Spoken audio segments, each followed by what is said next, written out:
This podcast is powered by the pros at Paschal Air Plumbing and Electric. Arkansas owned, Arkansas operated. GoPaschal.com. Kevin Bohannon, he is a noted baseball expert. He writes at Rivals, writes for the Democrat-Gazette. You can hear him on various radio stations around the state. And here to talk some Arkansas baseball with us for a little bit. Kevin, good to hear from you, man. What's new? Hey, not much. Getting ready for the draft, following along the MLB Combine, which has picked up in popularity over the past 2 years. And excited to see where some future Hogs may end up and where some current Hogs will be headed. All right, before we get into all of that stuff, give me a pick on the College World Series Finals. Who's going to be the champion?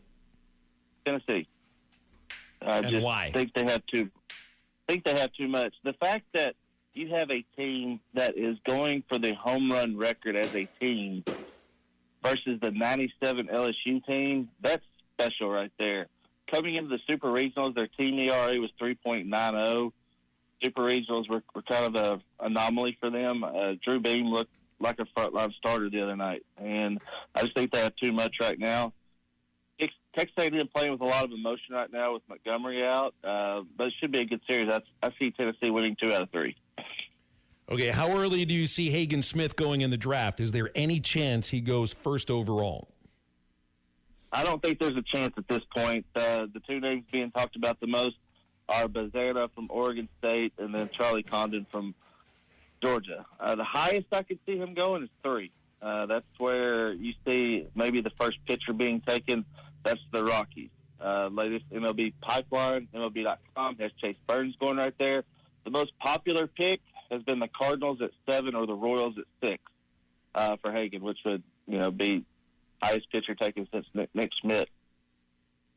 I keep thinking anybody but the Rockies. Pretty please, not Colorado. I mean, that's where pitching careers go to die. Anywhere but Colorado, Kevin, right? That's exactly right. Yeah. I keep thinking, put Chase Burns out there. Yeah, he's got the right-handed fastball, plays well out there. Let Hagen get in the Royals or Cardinals farm system. He, have a lot of Arkansas support behind him, and let him go from there. He made a ton of money this year. That's just the thing about it. Him coming out of high school, having the Tommy John surgery when he was 15. He was young when he got to college. He started his freshman year as a 17-year-old. And to look how far he's come, look how he's changed his body. Talking to him, watching him mature over the past 3 years, that's what the college experience is for. He could have probably gotten $1.5 million out of high school. Now he's going to get upwards of $4.5 million. Wow. Well, good for him. Good for him. It's been fun watching him grow into the pitcher that he's turned into, and there's still another level for Hagen, I think, in professional ball, and I can't wait to see him achieve that. I think he will. But enough about the guys who are currently on the team. What about what the team can look like next year? Because they kind of got hit by the draft really hard last year in terms of position players. And they got a few guys through that I think they were surprised to get through. How badly do you think Arkansas's recruiting class will get hit by the draft? Not just the high schoolers, but also the junior college players, because there's a couple of junior college signees who are potentially going to get drafted. Yeah, let's start with the incoming freshman class. Now, for all the listeners out there, this is not the high-end talent, or I should say present talent, like the 2023 class was with Gackle.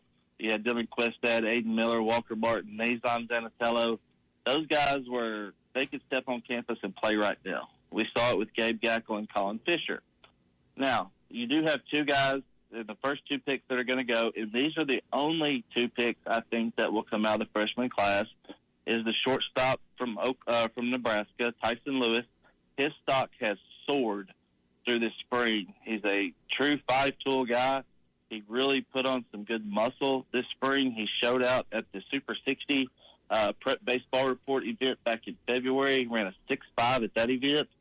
He showed off some really good hands in the middle infield. So he's projected to go anywhere from as high as number 22 in the draft to as low as 40. So no doubt he's gone. And the second name, Carson Wiggins, the younger brother of Jackson Wiggins, threw well at the MLB Combine. His fastball was a little down velocity-wise.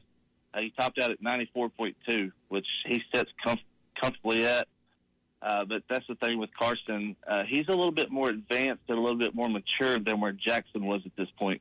Jackson really didn't start learning how to pitch till he was about 16, 17 years old. He was just an athlete that got out there and threw the ball hard. Carson's been working on his craft and really shot up the draft boards last year. Last year at this time, he was projected to be the number one prep arm drafted.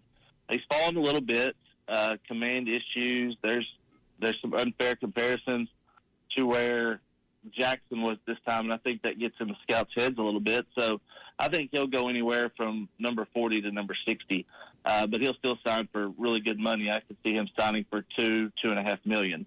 As far as the JUCO transfers coming in, I really like this group. There's a lot of talent, like you said. Justin Thomas from Florida Southwestern, really good athlete, hit .393, 14 home runs. Really like him and Britt Iredale from New Mexico. Iredale hit .441.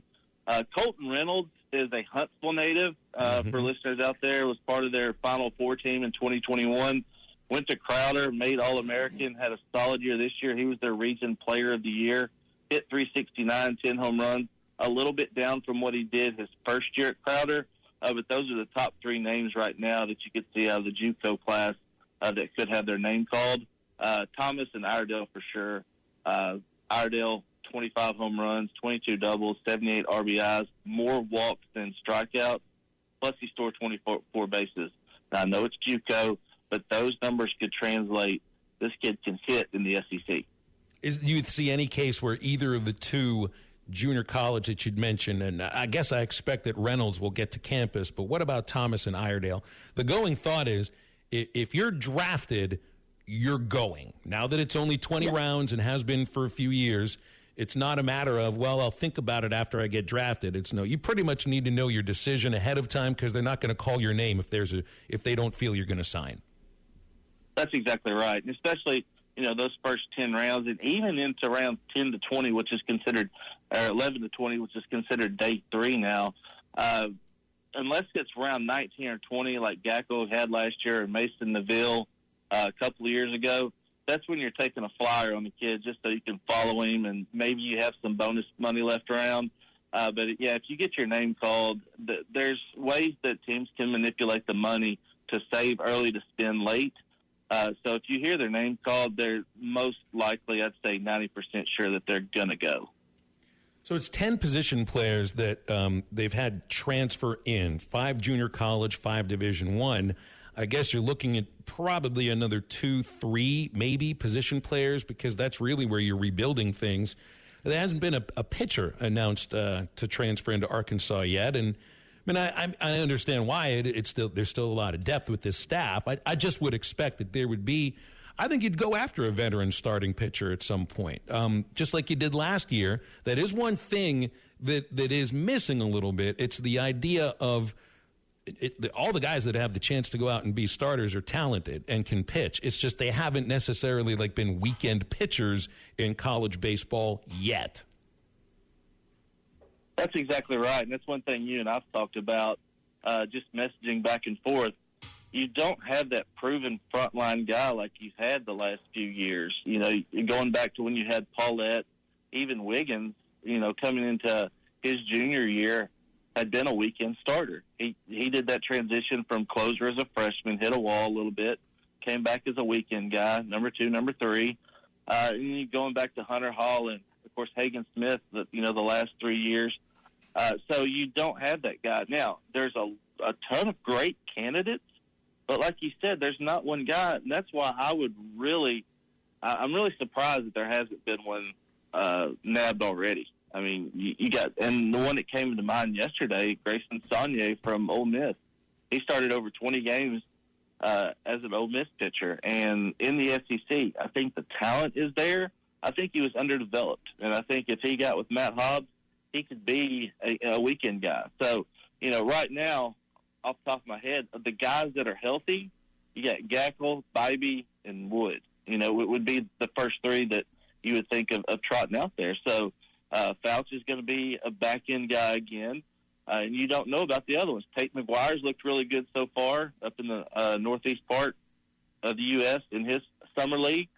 It's just a matter of, getting those guys experience. And, as tough as it is with anything else in the SEC, going into conference play with a proven staff is a little bit of a mindset thing. So you got to get these guys some experience and get it to them early. Gage Wood in the Cape right now hasn't started a game yet. He came out of the bullpen both times. So they need to get him some starts up there before he gets back to, fall ball, gets back on campus in August. Yeah, so Bybee had a really nice start yesterday in the Cape. You looking at the players that have announced their transfer in and knowing who's currently also expected to return. Dave Van Horn has talked about wanting to be a little more balanced, more athletic, thinking some speed, but you also have to recruit power. And 97 home runs from the 10 players that have announced that they're going to be Razorbacks, and understood there could be a couple of junior college players that get drafted and sign their contracts. But they have recruited power. It looks like they've recruited speed. Again, it's looking at numbers, because I haven't had a chance to watch these kids play very much, but there is cases where it looks like they're guys that really do have very good ideas of the strike zone. What do you think of the transfer class that they've built so far? Yeah, I think it's been really balanced. The younger Aloy is a lot like his older brother. He had 62 strikeouts, only 20 walks. Hit 269. 8 home runs as a freshman in the Big 12. I think he's got some things he needs to work on. Davalon from Florida Gulf Coast, really liked that kid. I mean, he was a potential draft guy coming out of high school. Hit 10 home runs, really knows the strike zone. These are athletic guys. And Carson Hansen, he's got some thump. I hit 25 doubles this past year for Milwaukee. I think he's going to be a good corner outfield. Kind of reminds me of the outfielder we got from Wake Forest. For some reason, the name slips my mind. Chris Lanzilli. Yeah, Chris Lanzilli. He really kind of reminds me in the box of him and how he approaches, very aggressive, and very good barrel finder right there. And as far as those guys, they're really athletic. They can go get it. I like the Maxwell kid, Logan Maxwell from TCU. That's the kind of guy you can have at the top of the lineup that can control a barrel and can do multiple things. Think of Robert Moore being able to slash, hit and run, bunt, really good bunter.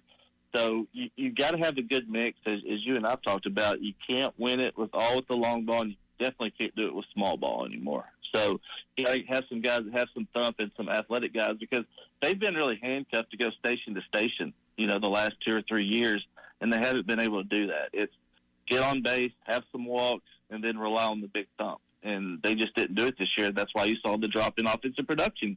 That's not rocket science. It's not, anything that hasn't been seen before. But they have to have some guys that are very disciplined at the plate, can draw their walks, but they can also come up with situational hits in those big situations. So right now, I like the way the lineup's shaping up. This is going to be another team that can compete for an SEC title and put themselves in position for a postseason run. Nothing that Coach Van Horn and Coach Thompson, Coach Hobbs has shown me that says that this won't happen again next year. BetOnline is your #1 source for all your betting needs. Get the latest odds, lines, and matchup reports for baseball, boxing, golf, and more. BetOnline continues to be the fastest and easiest way to place your wagers, including live betting and your favorite casino and card games available to play right from your phone. Head to the website or use your mobile device to sign up today and get in on the action. Remember to use our promo code BELIEVE, that's BLEAV, for your 50% welcome bonus on your first deposit. Bet online, where the game starts.